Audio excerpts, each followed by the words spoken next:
So I recently had a request from one of our students to take you through an extract question for the Merchant of Venice. So here you go, Grace, and everyone else. So I've actually created this question. I don't know if they've actually had one for the common module, but I thought it was really good to give you an idea of how to use an extract in your essay, especially when you sort of look at the extract and you go, oh, hold on a second, like, yeah, I've talked about something like that in one part of my essay, but the rest of it isn't about that. And oh no, and you never want to come to the conclusion that, oh no, 3/4 of my essay is irrelevant here. Okay, there is a way to link it all in. So I'm going to take you through an example here. And even if you haven't done the Merchant of Venice, I really recommend watching it because it will give you an idea of how to like go through this process for any text you're doing or any text you've been given an extract for. And the other thing too is I've also put I put a more specific question that they don't normally do when they give you an extract. So they give you an extract and a very generic question, or they give you a question that you've got to like sink your teeth into in the sense that like, so with this one here, we've got challenging assumptions about mercy. Like they might just give you that question on its own and not give the extract. But I've done both because I like the idea of killing two birds with one stone just to sort of show you how to do both of these. Okay, so the first thing we always do is underline the keywords of the question. So obviously we've got the extract and I'm going to underline this anyway, even though we don't really need a synonym for that one, but you need to mention the extract in your essay, even when you're not necessarily quoting it. Okay. So that's the first one. And then we've got discuss how Shakespeare uses. Also, maybe pause this before watching it if you want to have a go on this on your own and then come back and have a look at the one I do. But I'm just going to keep going. So storytelling to challenge assumptions about mercy. So I don't know about you, but if I got that question and I looked at it, I'd go, oh my gosh, that's so specific. I don't talk about mercy in most of my essay. Oh no, all is lost. Okay. Like I said, that's never the answer. And I chose this one specifically for that reason, because I want to show you how in breaking down the question really well, you can figure out how it links to all of your essay, because they're not going to ask you something that doesn't relate to all of the text. Why would they want you to have a discussion that was really narrow and really limited? Okay. It's up to you to figure out how their specific question relates to all of your answer, because you have analyzed and understood the text as a whole, and they want to see that analysis, but they want to see how you understand it potentially from a particular lens or a particular word. Okay, so how can you expand what you think that word means when you first look at it? Like when you go, oh my gosh, mercy looks so specific. Let's see how we can broaden that so it relates to all of what you're going to be talking about. All right, so after we do underline the keywords, then we're going to do synonyms. So discuss, explore, pretty straightforward. Uses, employs, utilizes, one synonym's enough. Storytelling, I love that one. Storytelling is just going to be like the text, the play. Okay, the characterization, characters, story, fiction, whatever. To challenge.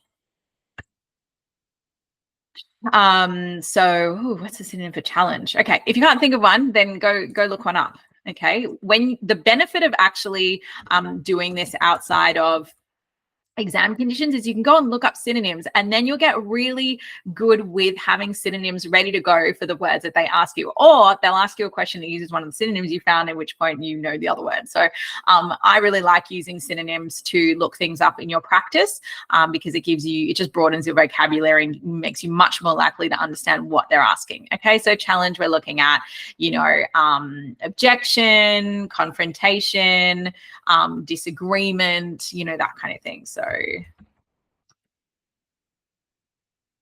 subvert. So again, that means challenge. Oh gosh, silly me. Objection, subvert. Okay. Assumptions. So what are assumptions? So we've got, thoughts, values, ideas, attitudes, etc. Obviously within a particular context. Mercy. So for mercy, we've got, I suppose, like justice is kind of linked in with that. Mercy is like forgiveness. Okay, sort of those sorts of words. Cool, in the Merchant of Venice. Now, what we do from there is we're going to go through, so if you didn't have an extract, you would then go and start having a think about how all these link into your particular argument. Look, I'd probably do that now anyway.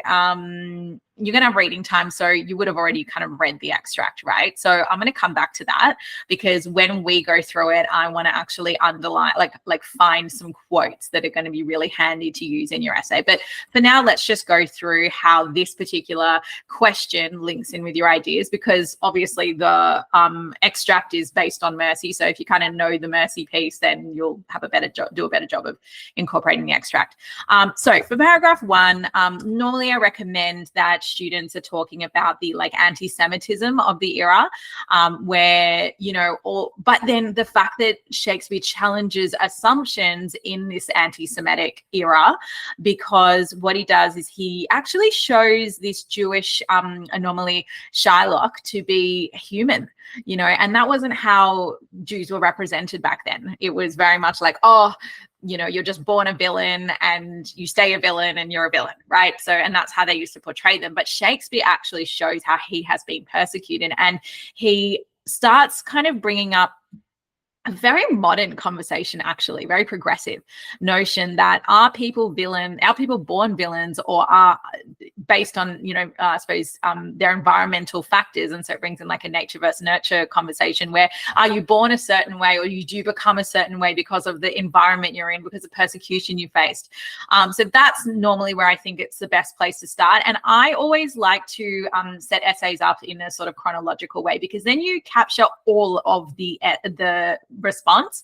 Where you'll find it really hard to answer questions well or use extracts is where you've got paragraphs or ideas that don't connect to each other. You need to understand the connection between all of your ideas throughout the essay and have them be connected, rather than just be like, oh, paragraph 1 is on prejudice, and then paragraph 2 is on gender, and then paragraph 3 is on this other thing. You need to like bring, you know, see how they're all connected with each other. Okay, so what we basically talked about is that like Shakespeare is challenging assumptions about Jews in the era as being villains. Okay, so I'm being quite rough here, because like it's supposed to be quick in planning time, right? Now, how do we bring mercy into that? So, you know, given mercy is about kind of justice and forgiveness and sort of understanding, when we look at what we want to talk about in paragraph 1, we already, hopefully you can sort of start getting those like gears clicking together, where you go, oh, that's actually very unmerciful. There's a lot of like an injustice that's going on here in the Christians' treatment of Jews, which also brings in inconsistencies, because, you know, Christian values are supposed to be of mercy and of acceptance and forgiveness, but, you know, that's clearly not how they're treating Shylock, okay, which causes him to then be vindictive and, you know, want to like have his own justice or get back at, you know, these guys who have persecuted him. Okay, so here we've got a lack of mercy being shown to Shylock. Okay, so, or a lack of mercy, understanding, acceptance being shown to Shylock. Okay, so that, and then that's, oh, you call me dog, and then you spit on my Jewish gabardine, and then but hath not a Jew eye. So it's like, here's the persecution he's facing, and here is the reaction he has to it. He's like, hold on, aren't we all human beings? Like, I expect some dignity. Like, I would like to have some. Like, I feel like I'm entitled to that. All right, paragraph 2, we normally, I usually recommend looking at the idea of gender, because I think Portia as an anomaly, anomalous woman in this era is a really good thing to talk about, because initially she plays that submissive role, but then we clearly see her flip that round, firstly through the way that she sort of rigs the love test that her father has set up for her, and then secondly through the fact that she, you know, becomes a lawyer and is like greatly esteemed at the end. So obviously there's that whole like dramatic play where she's a woman pretending to be a man, and then, you know, being very, very impressive in her performance there. Okay, so you're looking at Portia. And then when we look at mercy, like what you could do is, because what we are doing is we're looking at how Shakespeare is sort of challenging. And by the way, you need to make sure that you don't say that Shakespeare is challenging gender roles in the sense that you can say that he's sort of like playing with those sort of conventions, but don't call him a feminist or anything like that. It's a very modern thing to say, and I certainly wouldn't call him that.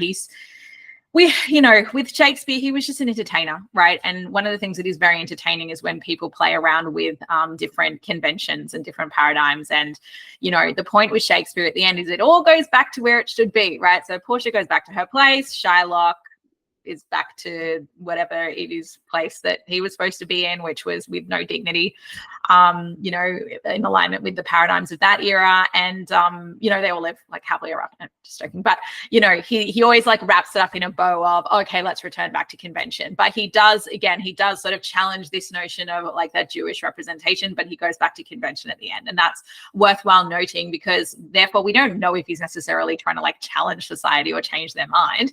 But he certainly is sort of within the comedic. And that's the whole point of having it be a comedy. He can sort of get away with things a little bit because he's like, I'm just being funny. But like, oh, no, we're going to go back to how everything was at the end. Okay, anyway, I'm diverging here. Okay, so we're talking about Shakespeare, sort of comedically challenging gender conventions.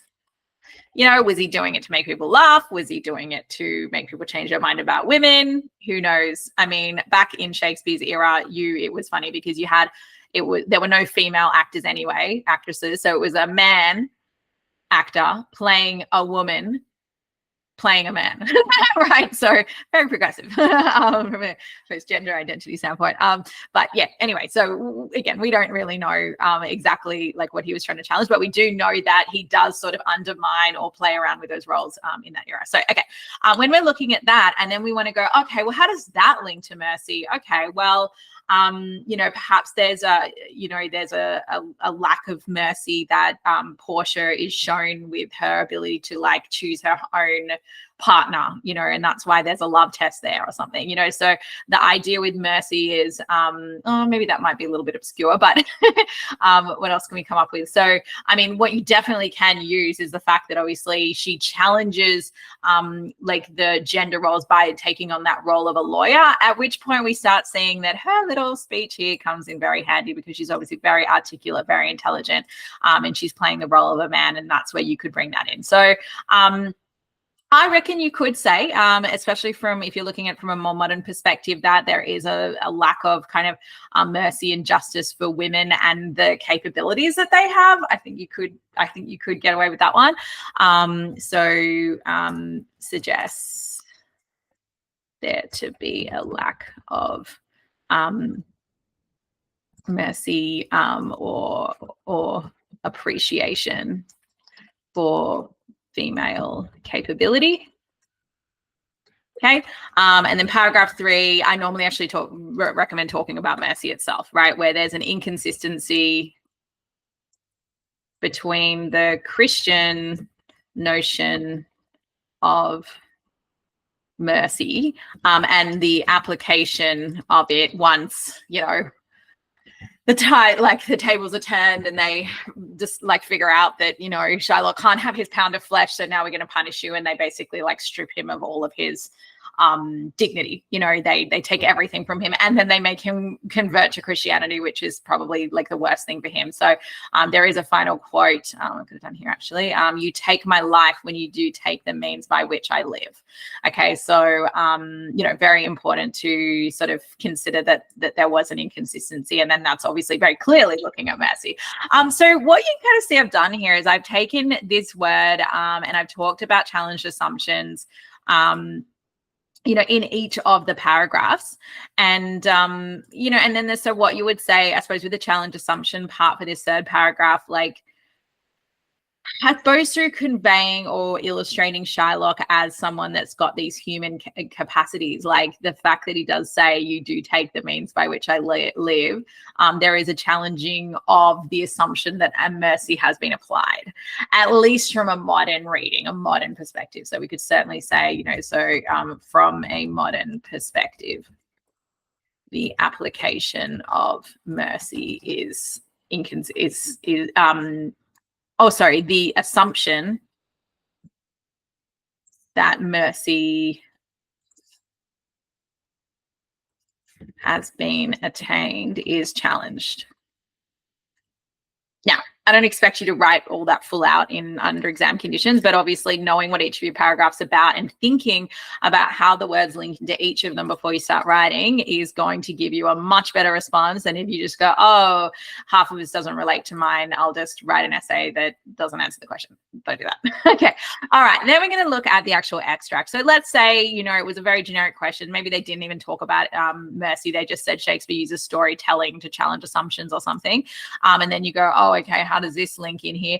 I mean, the fact that it's about mercy comes back to us, what we've linked into all of these things here. But it's really good to still obviously use the actual words from the extract. So we've got here, the quality of mercy is not strained, it droppeth as a gentle rain from heaven. So, you've got simile, religious allusion, right? Where it's, referring to mercy as being like very omnipotent, heavenly, and then, obviously reflecting the Christian, very Christian or religious paradigms of the era.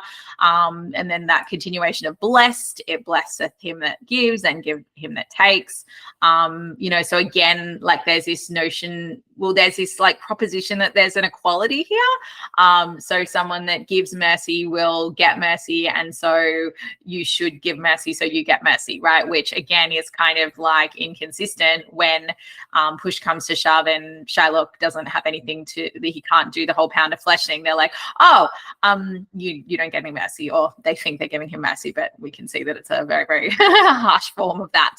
And so therefore the mercy there is questionable. So, implying, okay, now this is a good one. So this is a religious allusion, or there's a repetition of blessed and blesseth. So you can see that like clearly there's mercy is linked with something quite spiritual and religious. So therefore you should definitely do it. But let's say you had a quote and you were like, I don't know what technique this is. And you just need to come, but you're like, oh, it's a really good quote, but I don't know a technique. Even just saying symbolism is going to be fine, because you've got a good idea you're linking it to. Okay, so implying that mercy will be reciprocated. So again, that's why they're imploring Shylock to do it, but then when the tables are turned, it doesn't really go that way. Tis mightiest in the mightiest, it becomes the throned monarch better than his crown. So we're really going into some like metaphors, like real metaphors about how powerful and how amazing mercy is. And so she's really, trying to obviously convince him that he should let Antonio off. But this is where you can also start thinking about how articulate she's being, right? So when we're looking at a woman and a woman's capability, there was an expectation that women should have been obviously domesticated, submissive, they can't make decisions for themselves, they don't have the intelligence that, will give them that capability. And this is clearly contradicting that. So that's where, just again, having the gears click together, you can start thinking about incorporating some of her speech into like maybe the middle paragraph here where you talk about the fact that she's, very articulate and she's playing that role of the lawyer. Okay. And any of them would really like work for that. Okay. So I don't know, I'm just going to put here metaphor, reveals the power of mercy as well as how articulate and intelligent Portia is. Yeah. Through the actual like language being used, the complexity.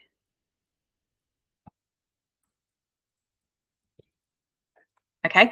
Okie dokie. Then, anyway, she goes on with that. It is enthroned in the hearts of kings. It is an attribute of God itself. Like, that's probably an easy one to talk about religious values. And how much there's this like religious kind of push for mercy, right? So they're really into it. They're really into the notion of mercy. They're really into the notion of justice, really into the notion of forgiveness. Emphasizes just how much these Christian values are entertained. I don't like that word actually there, but provoked or like encouraged, something like that. Okay.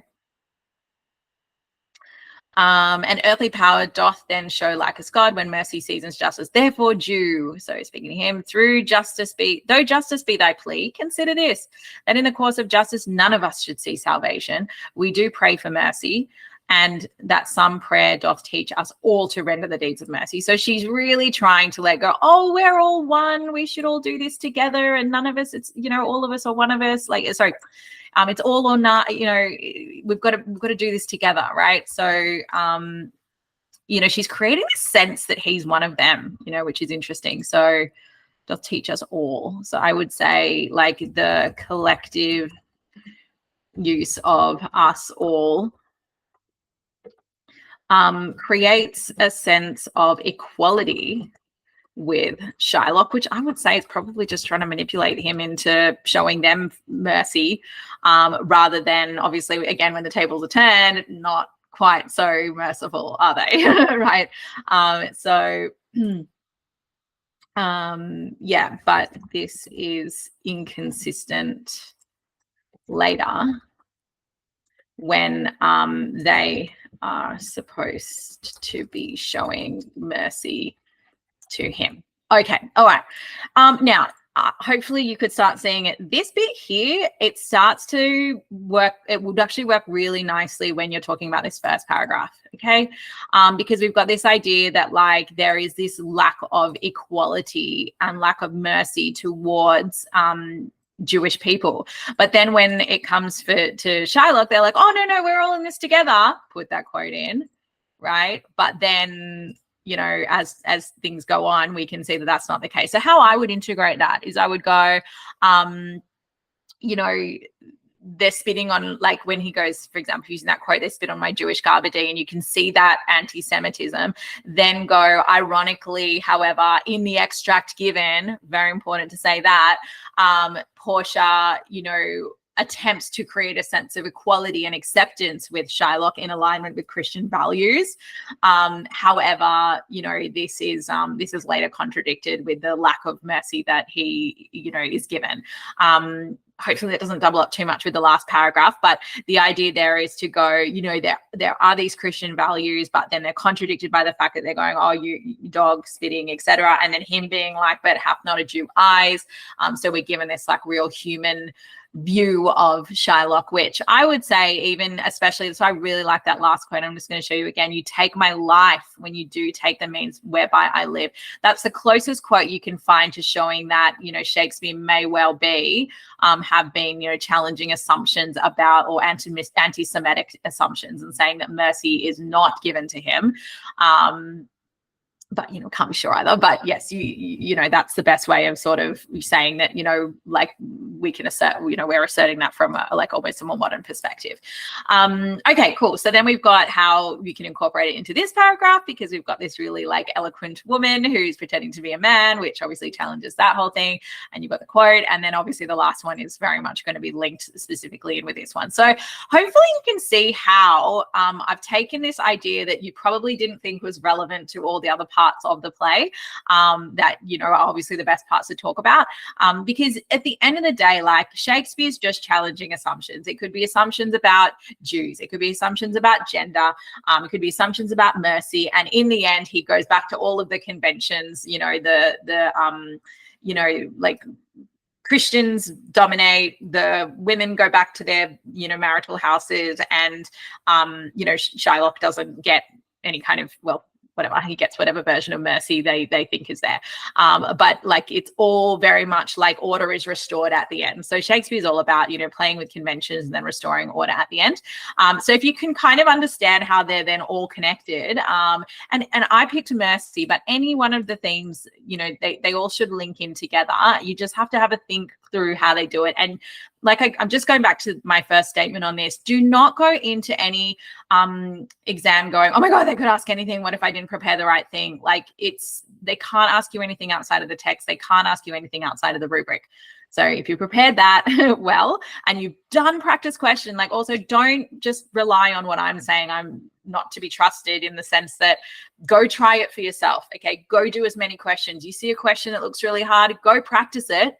And I promise you, you'll feel very different about your ability to answer any question once you go and do that practice. So good luck with it. Go and seek out extract-based questions. That would be my advice, and just give them a go, okay? I've also got another video that I've created about how to mention your extract, you know, in the introduction and throughout and so forth. So I would also have a look at that one. But in this one, obviously, I just wanted to give you a very specific example through this text.